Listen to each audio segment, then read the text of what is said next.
I went to an AA meeting a couple of months ago because I got a buddy of mine who started going to AA meetings, and he just asked me, he's like, you want to go to one? You want to see what it's like? I said, okay, sure. And so I went, and it was like an all guys meeting at a church in Glendale. And it had like a very, like, they were telling me about how there's different vibes at all of them, and that this one was very like a bunch of older guys who are all drinking black coffee at like 10 p.m., which kind of freaked me out. Like, how are you guys going to go to bed? That's insane. And yeah, I mean, it was kind of weird too, because like one of the guys told me, he goes, hey, when they go around the room and everybody's saying like, my name is John, I'm an alcoholic, I've been clean for 3 years, whatever, they're like, just do it, just roll with it. Don't say that you're not an alcoholic. So I'm like, okay. And I said, so it sounds like that was a closed meeting.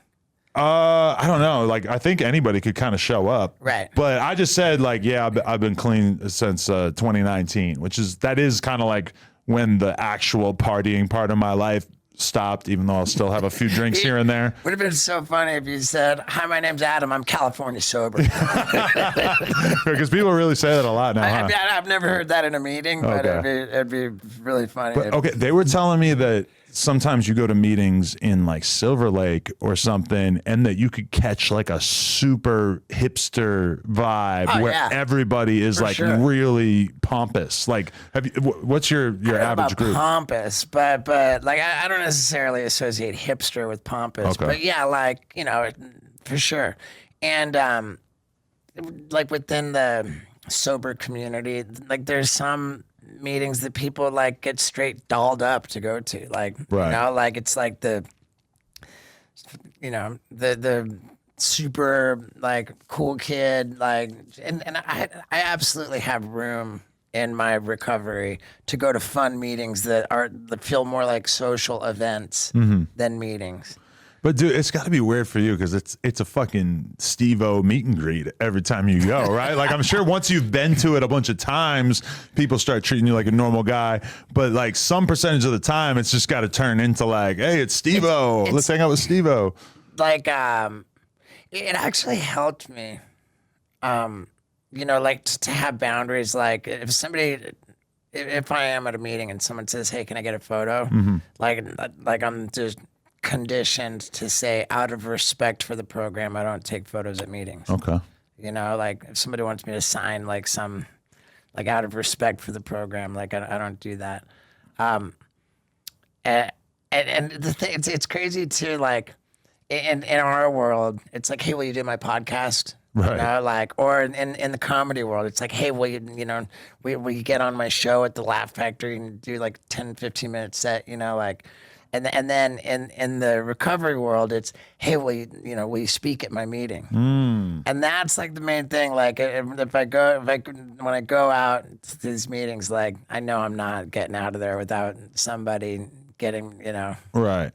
And it's all good. I do it. Do you see a lot of love connections happening at these meetings though? I don't know that you see them happening, but they're definitely happening. Yeah, because my buddy that I went to the thing with, he told me, he's like, yeah, I got a girl. Like, I met her at the meeting. Like, fucking, now we're crazy over each other. We just went to Tijuana. I'm like, what the fuck? Like, you found a whole new girl. Like, and you kind of by definition have a bunch in common because you're both kind of fighting the same demon, right? Right. I mean, it's just the question is, how long has the person who you are hooking up with, how long have they been in the program? Because like it's a pretty solid recommendation to not really get involved in relationships for like your first year. Right. You know, you want to like kind of have a year, like be all the way through the 12 steps, you know, like already like sponsoring other people and stuff, like, because there's just so much emotion. It's impossible to get involved in some kind of relationship like that without there being like crazy emotions, and then things go sideways. Somebody always gets the short end of the stick, and it's when you're in that kind of a situation, it just makes a lot of people relapse. Right. And like for people in recovery, man, it's like legitimately life and death stuff. So if you're gonna be like, a dude at an AA meeting. You're going to find like some chick that's brand new in the program. And you're going to go and hump her and then ghost her. And then she's going to relapse. Next thing you know, like, that's blood on your hands, dude. Like, you don't mess with newcomers. Okay. That's good to know. You do not. Yeah, like Don't a lot of mess people with do. newcomers. I like the. Yeah. Wow. A lot of people do, and it's not cool, man. Like that is like that's something where you just don't do that, man. But okay, so I had kind of a weird experience where the dude that I went to, like the friend of mine that I went to the meeting with, he shared some personal anecdotes and stories about what his life was like when he was really dealing with his addiction and alcohol and everything like that. And some of the stories he was telling me were pretty fucking gnarly. Like, wow, like you are at a level of addiction that I've never been close to. And then he told me he stopped going to meetings and he started drinking again. Yeah. And that was kind of like a weird thing for me to realize, like, oh fuck, like I'm forgetting that, like, just because you're going to the meetings doesn't mean that you're necessarily like really ready to accept this as your new way of life. And he's kind of rationalizing it to me and telling me like, yeah, I'm not really like alcoholic like that. And I'm kind of thinking in my head, I'm like, well, you told me those stories were pretty fucking gnarly, dude. Like, I feel like you probably actually are an alcoholic. Well, I mean, whenever somebody comes back into the program after a relapse, you know, like you can ask them what happened, like, why'd you relapse? And it's always the same thing. I stopped going to meetings. Right. I drifted away from the program. So like one could argue that we keep going to meetings just to be reminded of what's going to happen if we stop going to meetings. Right.